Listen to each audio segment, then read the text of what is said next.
ఓం మహాగణాధిపతయే నమః. ఓం గురుభ్యో నమః. ఓం శ్రీమాత్రే నమః. పరమేశ్వర స్వరూపమైనటువంటి జ్యోతిష, వాస్తు మరియు ఇతర అనేకమైనటువంటి శాస్త్రములను మనకు అందించినటువంటి మహర్షులకి నమస్కారం. హయగ్రీవ హయగ్రీవ హయగ్రీవేతి యో వదేత్ తస్య నిస్సరతే వాణీ జహ్నుకన్యా ప్రవాహవత్. అరుణాం కరుణాతరంగితాక్షీం ధృతపాశాంకుశపుష్పబాణచాపాం అనిమాదివిరావృతాం మయూకైః అహమిత్యేవ విభావయే భవానీం శ్రీమాత్రే నమః. మనం ఈరోజు చెప్పుకోబోయేటువంటి అంశం ఏమిటి అంటే, ఒక్కొక్క అంశము వల్ల వారు దారిద్ర్యాన్ని అనుభవిస్తూ ఉంటారు. అందులో 12 లగ్నాల వారికి ఒకవేళ లగ్నం తెలిస్తే లగ్నం నుంచి ఫాలో అవ్వండి, లేనట్లయితే 12 రాసులు తీసుకోండి. లగ్నం తెలియదండి, కొంతమందికి టైమ్ ఆఫ్ బర్త్ నోట్ చేయరు, అలాంటప్పుడు రాసి చూసుకుంటూ ఉంటారు. అటువంటి వారు కూడా ఈ యొక్క అంశంలో, అంటే మీరు ఏ విషయాల జోలికి వెళ్ళడం ద్వారా మీకు దారిద్ర్యం అనేటువంటిది ప్రారంభం అవుతుంది, ఎటువంటి పరిసరాలు మీ చుట్టూ ఉండకూడదు, ఇవి కనుక తెలుసుకోగలిగితే మీకు దారిద్ర్యం అనేటువంటిది మీకు దరిచేరదు. గుర్తుపెట్టుకోండి, ఇది ఒక్కొక్క లగ్నరీత్యా ఉంటుంది. దానికి మంత్రం కూడా ఏం చేసుకోవాలనేటువంటిది ఉంది. ముఖ్యంగా లగ్నము రాశి ఏమీ తెలియని వాళ్ళు కూడా ఏ మంత్రం చేసుకోవాలో కూడా చెప్తాను, దారిద్ర్యం దగ్గరికి చేరకుండా ఉండడానికి. 1 by 1 మనం ఇప్పుడు చెప్పుకుందాం. కన్యా లగ్నము, కన్యా రాశి. మీకు దారిద్ర్యం అనేటువంటిది ఏ రూపంలో వస్తుందో చెప్తాను చూడండి. ఇక్కడ ఏమవుతుందంటే, గొడవ లేదా ఒక అగ్రెసివ్గా ఒక నిర్ణయం, అగ్రెసివ్గా మీరు ఒక కమ్యూనికేషన్ జరగడం వల్ల కన్యాలగ్నం వారికి, కన్యాలగ్నం వారు అన్నీ చక్కగా మేనేజ్ చేయగలుగుతారు, వాళ్ళ శక్తే అది. అయితే అగ్రెసివ్గా మీరు రియాక్ట్ అవ్వడమే మీకు దారిద్ర్యానికి కారణం. అంటే ఏమంటారు చాలామంది, ఏమండి ఆ వ్యక్తి చాలా బాగా పనిచేస్తారంటే కోపం మాకు నచ్చలేదు, అందుకని మేము అతనితో కట్ అయిపోయామంటూ ఉంటారు. ఇదేమిటండి, ఏమో ఒక్కసారి 10 సార్లు చక్కగా మాట్లాడేది, ఏదో ఒకసారి నాకు ఎమోషన్ ఏదో కోపం వచ్చింది, అంత మాత్రం చేత నాకు మొత్తం కాంట్రాక్ట్ క్యాన్సిల్ చేసేసారేంటి అనిపిస్తూ ఉంటుంది. జాబ్లో తీసేసారేంటి, కాంట్రాక్ట్ క్యాన్సిల్ చేసేసారేంటి, ఇట్లాంటివన్నీ అనిపిస్తుంటాయి. అంటే ఏమిటి, మీకు దారిద్ర్యం దరిచేరకుండా ఉండాలి అంటే కోపాన్ని అదుపులో పెట్టుకోవాలి, ముఖ్యంగా కన్యాలగ్నం వాళ్ళు. ఎందుకు అంటే లగ్నాధిపతి బుధుడు. ఈ లగ్నాధిపతి వెళ్ళి ఏం చేస్తున్నాడు, కుజుడు పాత్రను పోషిస్తున్నాడు. అంటే ప్రకృతిలో ఒక మనిషి ఒకదాన్ని ఎక్స్పెక్ట్ చేస్తాడు. గులాబ్ జామున్ తీయగా ఉండాలి, మిరపకాయ బజ్జీ ఉంది కారంగా ఉండాలి. మిరపకాయ బజ్జీ తీయగా ఉంది, ఏంటి మిరపకాయ బజ్జీ తీయగా ఉంది పక్కన పడే అంటాడు. అదే గులాబ్ జామున్ తినేటప్పుడు తీయకుండా బాగా చేశాడు అంటారు. అంటే ఏమిటి, ఒక్కొక్క దాని నుంచి ఒక్కొక్కటి ఎక్స్పెక్ట్ చేస్తాడు. మిథునము లేదా కన్యా లగ్నం నుంచి, అంటే వాళ్ళకి తెలియదు మీది మిథున లగ్నమా కన్యా లగ్నమా అని. మనం చూడగానే వాళ్ళు ఎక్స్పెక్ట్ చేసేది ఏంటంటే మీ తెలివితేటలు, మీ మేనేజ్మెంట్, మీ మేనేజ్ స్కిల్స్ని ఎక్స్పెక్ట్ చేస్తారు. కానీ మీలో అగ్రెసివ్ నేచర్ని వాళ్ళు జీర్ణం చేసుకోలేరు. అందుకని ఏమిటి, బాడీ పెయిన్స్ మూలంగా, అగ్రెసివ్ నేచర్ మూలంగా, లేకపోతే తొందరపడి ఒక నిర్ణయం తీసేసుకోవడం మూలంగా, అంటే ఫాస్ట్గా నిర్ణయం తీసేసుకుంటాం. ఒక్కొక్కసారి మనం స్లిప్ సెకండ్స్లో సరి చేసేద్దాం, అక్కడ మీకు దారిద్ర్యం చుట్టుకుంటుంది. అది కూడా ముఖ్యంగా అన్నదమ్ములతో కలిసి తీసుకునేటువంటి నిర్ణయం మూలంగా, లేదా భూ సంబంధంగా తీసుకునే నిర్ణయాల మూలంగా, లేదా కొంతమంది ఫ్యాక్టరీస్ పవర్ రిలేటెడ్ సంబంధించి నడుపుతూ ఉంటారు, అటువంటి వాటి నిర్ణయాల మూలంగా. లేనట్లయితే ఒక్కొక్కసారి చూడండి, కొంతమందికి ఏదైనా అగ్ని ప్రమాదం మూలంగానో పవర్ రిలేటెడ్ మూలంగా వాళ్ళకి నష్టాలు జరుగుతాయి. అటువంటి వాటి మూలంగా మీకు దారిద్ర్యం వస్తుంది. కాబట్టి ఈ యొక్క అంశాల్లో చాలా జాగ్రత్తగా ఉండండి. ఇంకొంతమందికి ఎలా వచ్చిందో కూడా చెప్తాను. ఇది కుజుడు ఇస్తాడు వీళ్ళకి దారిద్ర్య యోగాన్ని, కుజుడు ఇస్తాడు. కాబట్టి కుజుడు ఏంటంటే మీకు పశువుల మూలంగా, మన జంతువుల మూలంగా ఇస్తూ ఉంటాడు. అంటే ఎవరికి కుక్క కరవడం, లేకపోతే అంటే ఇంట్లో పెంచుకునేటువంటి పెట్స్ విషయం వేరు, బయట ఎక్కడైనా రోడ్డు మీద వెళ్తుంటుంది. అంటే ఏమిటి, ఈ పశువుల మూలంగా లేకపోతే ఈ జంతువుల మూలంగా వస్తూ ఉంటుంది. కొంతమందికి చూడండి, కొన్ని ఇన్సెక్ట్స్ కరుస్తూ ఉంటాయి, వాటి మూలంగా కూడా ఇబ్బంది రావడం జరుగుతూ ఉంటుంది. కాబట్టి ఈ యొక్క విషయాలు జాగ్రత్తగా ఉంటుంది. మరి ఏమిటండి దీనికి పరిహారం ఏమిటి? సుబ్రహ్మణ్యేశ్వర స్వామి యొక్క ఆరాధన చేసుకోవడం చేస్తుండాలి. ఎంత మీరు సుబ్రహ్మణ్యేశ్వర స్వామి ఆరాధన చేస్తూ ఉంటే మీకు ఆ దారిద్ర్యం అనేటువంటిది రాదు, గుర్తుపెట్టుకోండి. అలాగే సింధూర లేపనం ఆంజనేయ స్వామి వారికి శనివారం పూర్తి చేయడం వల్ల కూడా మీకు దారిద్ర్యం అనేటువంటి దరిచేరదు. సహజంగా అందరూ నన్ను అడుగుతుంది ఏంటంటే, ఏమంటే సహజంగా దారిద్ర దేవత రాకుండా ఉండాలంటే ఎటువంటి జాగ్రత్తలు తీసుకోవాలని అడుగుతూ ఉన్నారు. దానికి చెప్తాను నేను మీకు. ఒకటి గుర్తుపెట్టుకోండి, ఇంట్లో గనక సూర్యోదయం అయిన తర్వాత కూడా ఎక్కడ పక్కలెత్తకుండా నిద్రపోతూ ఉన్నట్లయితే దారిద్ర్య దేవత ఖచ్చితంగా ఇంట్లో ఎంటర్ అవుతుంది. అంటే మీరు అనుకోవచ్చు, ఏమండి మా ఇంటి పక్కన పెద్ద బంగ్లా ఉంది, ఆ ఇంట్లో పిల్లలు అయితే అసలు పెద్దాక లేగరు, ఇంట్లో ఎవరు అసలు ఇచ్చేరు, అయినా బాగానే ఉందంటే ఒకటే గుర్తుపెట్టుకోండి, వాళ్ళకి పూర్వజన్మల్లో చేసిన పుణ్యము వల్ల ధనాయోగం అనేటువంటిది బలంగా ఉంటుంది. అంత మాత్రం చేత వాళ్ళు హ్యాపీగా ఉన్నారని అనుకోకండి. వాళ్ళకి దరిద్ర దేవత అంటే కేవలం డబ్బులు లేకపోవడం మాత్రమే కాదు, గుర్తుపెట్టుకోండి, రోగాలు వస్తుంటాయి మనిషికి. లేనట్లయితే నిందలు ఎక్కువ పడుతూ ఉంటారు. ఇలా ఒకటి కాదు రెండు కాదు చాలా ఉంటాయి. ముఖ్యంగా రోగరూపేణ ఎవరైతే సూర్యభగవానుడు సూర్యోదయం అవ్వకముందు ఎవరైతే నిద్రలేస్తారో వాళ్ళకి రోగాలు వచ్చేటువంటి ఛాన్సెస్ తక్కువగా ఉంటాయి. సూర్యోదయం అయినా కూడా అలాగే నిద్రపోతుంటే రోగం వచ్చే ఛాన్సెస్ ఎక్కువగా ఉంటుంది. ఎందుకు అంటే ఈ రోగానికి సూర్యుడికి సంబంధం ఉంటుంది. సూర్యుడు వచ్చేసరికి మనం తెలివేసి ఉన్నాము అంటే రోగం రాదండి. ఎందుకంటే సహజంగానే సూర్యభగవానుడు ఆరోగ్య ప్రదాత కాబట్టి, ఆరోగ్యం భాస్కరాదిత్యేది అంటూ ఉంటారు. కాబట్టి ఇది ముఖ్యంగా పాటించండి. అలాగే ఇంట్లో పాత వస్తువులు, శాస్త్రం ఏం చెప్పిందంటే పాత మనుషులు అంటే ఏంటి, బాగా ఏజ్డ్ పర్సన్స్ ఇంట్లో ఉండాలి. ఎందుకంటే వాళ్ళ సూచనలు వాళ్ళ అనుభవాల ద్వారా మనం రక్షింపబడతాం. కానీ విరిగిపోయినవి పాడైపోయిన వస్తువులు ఇంట్లో ఉండకూడదని చెప్పింది. అవి ఎంత ఎక్కువగా ఉంటాయి ఇంట్లో, పనికిరాని వస్తువులు అంత దారిద్ర్యం పెరుగుతూ ఉంటుంది. ఇంట్లో బూజు ఎక్కువ పట్టడము, పాత గోడలుగా ఉండడము, ఇల్లంతా మట్టి కట్టుకుపోయినట్టుగా పాతగా అయిపోవడం, ఇది కూడా దరిద్రానికి సంకేతం. ఇంట్లో చినిగిపోయిన వస్త్రాలు ఉన్నట్లయితే, ఇప్పుడు ఒకటండి, ధనం లేదు, బాగా పేదరికంలో అనుభవిస్తున్నారు, చినిగిన వస్త్రం వేసుకోవడమే అతనికి ఇంకా గత్యంతరం మరొకటి లేదన్న వాళ్ళకి మనం ఏం చేయలేం. కానీ కొంతమంది ఏం చేస్తారంటే తెలియక చినిగిన వస్త్రం ధరిస్తారు. ఏం కాదులే, డబ్బులున్నా కూడా కొంతమంది అటువంటివి ధరిస్తే దారిద్ర దేవత వస్తుందని చెప్తుంది శాస్త్రం.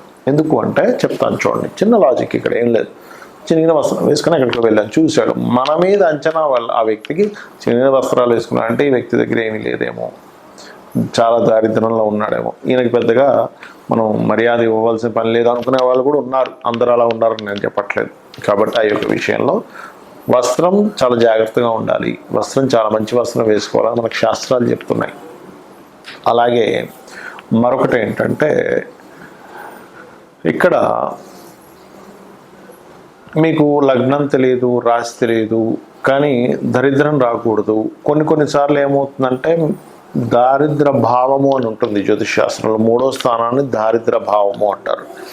ఆ 3వ అధిపతి కనుక మీకు లగ్న సంబంధాలు ఏర్పడినప్పుడు ఎప్పుడు ఏదో ఒక పెయిన్, ఏదో ఒక దారిద్రం వెంట పడుతూనే ఉంటుంది.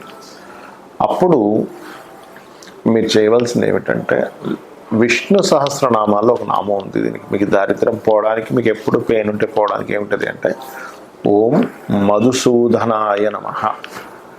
ఈ నామం మీరు ఎంత చేస్తూ ఉంటే అంత దారిద్రం అనేటువంటిది తగ్గుతుంది. కొంతమందికి థర్డ్ కనెక్టివిటీ వచ్చినప్పుడు దారిద్రం ఉండదు, కానీ అది ఎలా ఉంటుందంటే ఎప్పుడూ కష్టపడుతూనే ఉన్నానండి, చిన్నప్పటి నుంచి నా పని కష్టపడటమే, చిన్నప్పటి నుంచి ఏదో పెయిన్ అనుభవించడమే అంటూ ఉంటారు. అటువంటి వారికి కూడా ఈ యొక్క మంత్రం బ్రహ్మాండంగా పనిచేస్తుంది, గుర్తుపెట్టుకోండి. అలాగే ఇంకొక విషయం ఏంటంటే, ఇంకో దారిద్రం గురించి చెప్తాను. మనం తిన్న కంచంలో కడగకూడదు. తిన్న కంచంలోనే కడిగేస్తారు చాలామంది. శాస్త్రాల్లో మనకి మనం ఏదైనా ఆహారం భుజిస్తున్నామంటే దాన్ని యజ్ఞం కింద చెప్పారు. ఇది ఒక యజ్ఞము. మరి యజ్ఞం చేసిన దగ్గరే మనం చేయి కడుక్కుంటాము, ఆ యజ్ఞం గుండంలో కడుక్కోం కదా. కాబట్టి తిన్న కంచం అంత పవిత్రమైనటువంటి విషయంగా చెప్పారు, కాబట్టి అది చేయకండి. ఇక మరొక విషయం ఏంటంటే, చాలామందికి అలవాటు అయిపోయింది ఈ మధ్యకాలంలో సూర్యోదయానికి ముందు స్నానం చేయమని చెప్తుంది, కానీ సూర్యోదయం తర్వాత స్నానం చేయడం, ఇవన్నీ కూడా దారిద్రానికి హేతువులు. మరొక విషయం ఏంటంటే, దీంతో పాటు మీరు చాలామంది చేతిని తల మీద పెట్టుకుంటూ ఉంటారు. తల మీద చేయి పెట్టుకోకూడదని చెప్తూ ఉంటారు. ఎందుకంటే ఇది లక్ష్మీ స్థానంగా చెప్తారు. ఈ లక్ష్మి ఎప్పుడు తలకెక్కకూడదట. తలకెక్కితే దారిద్ర్యం అని చెప్పి మనకి దత్తాత్రేయ చరిత్రలో ఉంటుంది. ఆ యొక్క అతన్ని చంపడానికి స్వామివారు ఒక ప్రణాళిక వేస్తారు. దత్తాత్రేయుల వారు వేసి అమ్మవారిని తల మీద పెట్టుకునేలా చేస్తారు. వెంటనే ఆ రాక్షసుడు హతం జరుగుతుంది. కాబట్టి పెట్టుకోకూడదని చెప్తుంది శాస్త్రం. దీనికి మళ్ళీ ఎక్కడెక్కడ చేయి పెట్టుకుంటే మంచిది అనేటువంటిది పాదం దగ్గర, మోకాళ్ళ దగ్గర, కాళ్ళ దగ్గర, పొట్ట భాగంలోని, ఈ రకంగా ఈ నుదుటి భాగంలోని ఇక్కడ చేతులు పెట్టుకొని కొన్ని నామాలు, లలితహాస్యనామాలు చదివితే అదృష్టం కలిసి వస్తుందని చెప్పింది శాస్త్రం. ఎక్కడా కూడా మీరు ఓన్లీ తల మీద పెట్టుకోకుండానే కాకుండా ఎక్కడ ఏ బాడీలో ఏ పార్ట్ దగ్గర మీ హస్తాన్ని పెట్టుకుని మంత్రం చదువుకుంటే మంచి ఫలితాలు వస్తాయి అనేటువంటిది కూడా చెప్పింది చెప్పాలంటే. దానికి మళ్ళీ తగ్గట్టుగా దానికి సంబంధించినటువంటి రెమెడీస్ కూడా చెప్పడం జరిగింది. అలాగే మరొకటి ఏంటంటే ఈ దారిద్ర్యం అనేటువంటిది ఒక్కోసారి మనకి జన్మజాతకంలో 3వ అధిపతి మహాదశలు నడిచేటప్పుడు కూడా ఉంటాయి. మరి అప్పుడు ఎలాగ దాన్ని జయించాలి? ఎందుకంటే ఆ మహాదశ నడుస్తుంది కదా అన్నప్పుడు ఒకే దగ్గర స్థిరంగా ఉండకుండా మారుతూ ఉంటే మీ లైఫ్ బాగుంటుంది. అప్పుడు ఎందుకంటే 3వ అధిపతి లగ్న సంబంధం ఏర్పడింది, ఎవరికైనా దరిద్ర యోగం ఏర్పడింది. అప్పుడు ఆ జాతకుడు ఆ ఉన్న ఊరు నుంచి వేరే ఊరికి వెళ్ళి బ్రతికితే బాగుంటుంది. చాలామంది చూడండి ఊర్లలో ఏదో పని చేసుకుని బతుకుతారు, అసలు ఎదగరు. కానీ అదే వ్యక్తి సిటీకి రాగానే మళ్ళీ బాగుంటుంది. ఎందుకు? ఆ వ్యక్తికి ఉన్న స్థలం నుంచి మారే యోగం ఉంటుంది. అప్పుడు ఆ దోషం అనేటువంటి ఆ రూపంలో పోతుంది. అలాగే మీ ఇంట్లో పాత వస్తువులు, పాత బట్టలు ఎక్కువగా ఉన్నాయి కానీ మీరు వేసుకోవట్లేదు. అలాంటప్పుడు ఆ బట్టలను చక్కగా ఉప్పుని నీటిలో ముంచి తీసేసి ఆరబెట్టిన తర్వాత వాటిని దానంగా ఇచ్చేసేయండి. ఇంట్లో వాడకుండా పాతగా అలాగే ఉండిపోతే అది కూడా చాలా పెద్ద, అందులో ముఖ్యంగా వస్త్రాలకు సంబంధించిన విషయంలో. ఇంకోటి ఏంటంటే చాలామంది ఈ తల మీద ఉండేటువంటి, శిరస్సు మీద ఉండేటువంటి ఈ ఏదైతే జుట్టు ఉంటుందో దానికి లోపల కొంతమందికి డాండ్రాఫ్ అనుకోండి, లేకపోతే మట్టి కానీ ఎక్కువగా ఉంటుంది గడ్డానికి, తలకి. అవి ఎక్కువగా ఉండడం కూడా శాస్త్రంలో మంచిది కాదని చెప్పారు. ఇక్కడ మీరు సైంటిఫిక్గా కూడా ఆలోచించినట్లయితే దానివల్ల మనిషికి రోగం వచ్చే ఛాన్స్ ఉంటుంది. రోగమే దారిద్రంగా కూడా చెప్పింది శాస్త్రం. కాబట్టి ఈ యొక్క అంశాలు జాగ్రత్తగా ఉండాలి. మరొకటి, ఎక్కువ దారిద్రం ఎందుకు వస్తుంది అంటే అన్నదమ్ములతో మీరు సరిగ్గా చేయాల్సిన కమ్యూనికేషన్ సరిగ్గా చేయకపోయినా అనవసరమైన ద్వేషాలు పెంచుకున్న దారిద్రం వస్తుందని చెప్తుంది శాస్త్రం. అంటే అన్నదమ్ములతో, అక్కచెల్లెలతో చిన్న చిన్న విషయాలు పట్టుకొని వాటిని ద్వేషంగా మార్చుకొని వాటిని మిస్అండర్స్టాండింగ్గా చేసుకుంటే, ఎందుకంటే 3rd హౌస్ ఈజ్ దారిద్ర స్థానం. 3వ స్థానాన్ని దారిద్రము, పరాక్రమము, పౌరుషము, ధైర్యం ఇవన్నీ చెప్పారు. అందులో దారిద్రం కూడా ఉంటుంది. మీరు ఇక్కడ ఎప్పుడైతే మీరు ఇది చేస్తుంటారో అదొకటి. ఇంకా అన్నిటికంటే గొప్పది చెప్తాను చూడండి. మీరు గాసిప్స్ గనక వాళ్ళు అలాగంట వీళ్ళు ఇలాగంట అని ఎంతైతే మీరు చెప్పుకుని ఉంటారో అదే మెయిన్ ముఖ్యంగా దారిద్రానికి హేతువుగా శాస్త్రాల్లో చెప్పబడింది. దానికి మరి ఏమిటండి పరిష్కారము అంటే మధుకైటబుల వధ అని ఉంటుంది శాస్త్రంలో. మనకి మీరు వినే ఉంటారు, విష్ణువు యొక్క చెవులో నుంచి వస్తారు మధుకైటబులు అని ఇద్దరు.